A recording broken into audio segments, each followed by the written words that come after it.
NHBC's Pride in the Job is the only national award to recognise excellence in site management, with judging taking place all year round. With more than 18,000 site managers eligible to win, competition is fierce.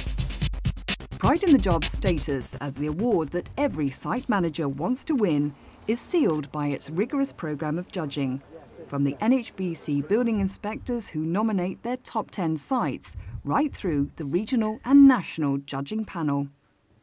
In the first round of the competition, 400 Quality Award winners are contacted in July and invited to attend events in 9 NHBC regions throughout the UK.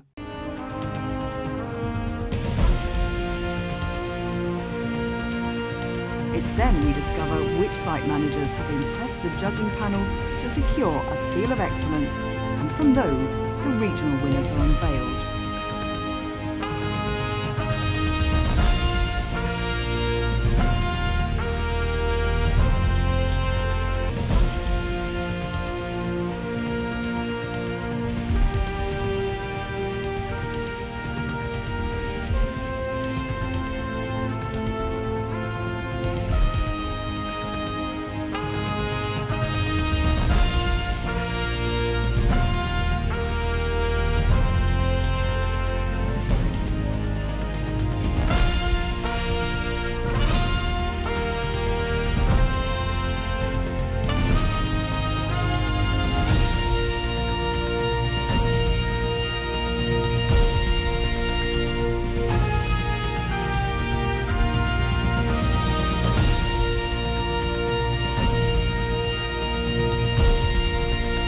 The Pride in the Job Regional and Supreme Awards are divided into categories to reflect the specific challenges facing site managers, but the judging process remains the same.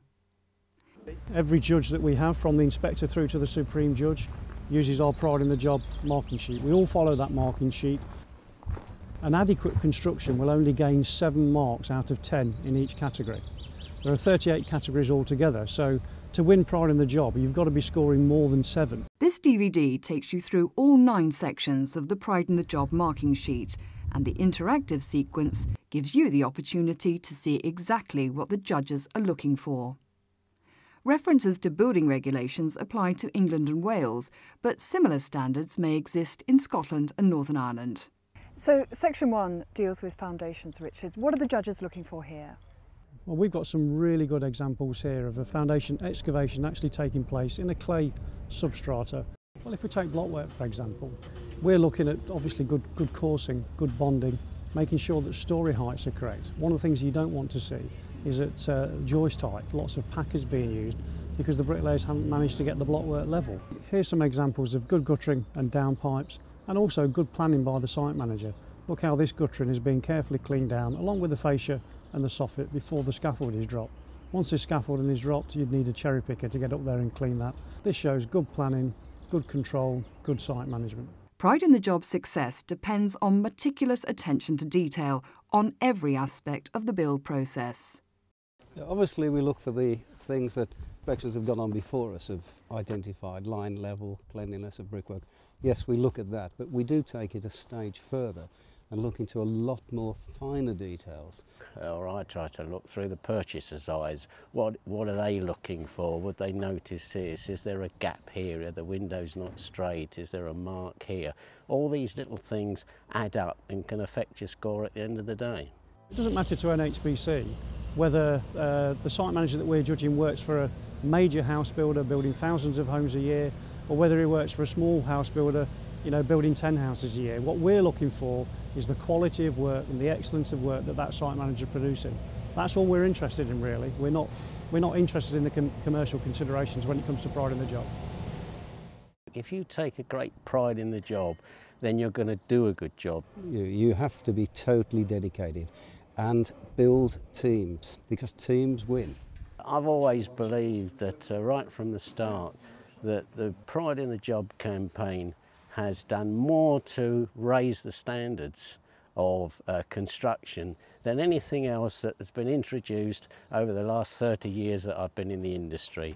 Every Pride in the Job winner has proved their commitment to excellence on all new build, conversion and housing association sites using traditional or modern methods of construction.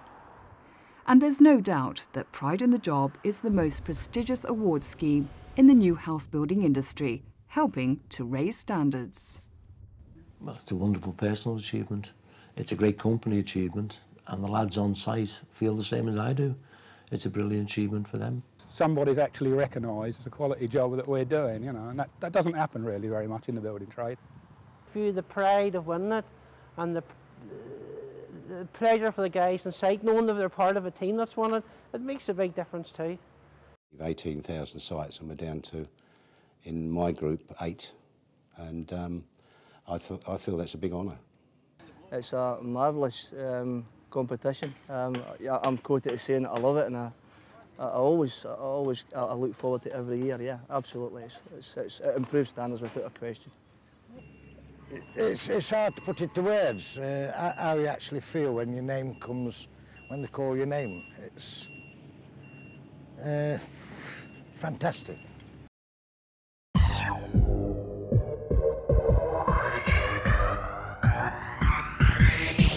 The regional winners in each category go through to the final to compete for the ultimate title, the Pride in the Job Supreme Awards, announced at the glittering Pride in the Job Gala held in January.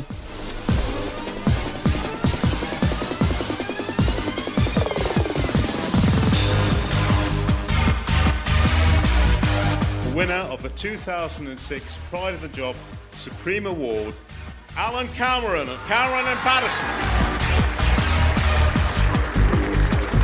Stephen Borris,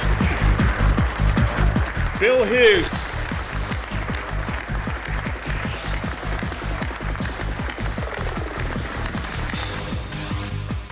NHBC Pride in the Job, recognising and rewarding the very best site managers.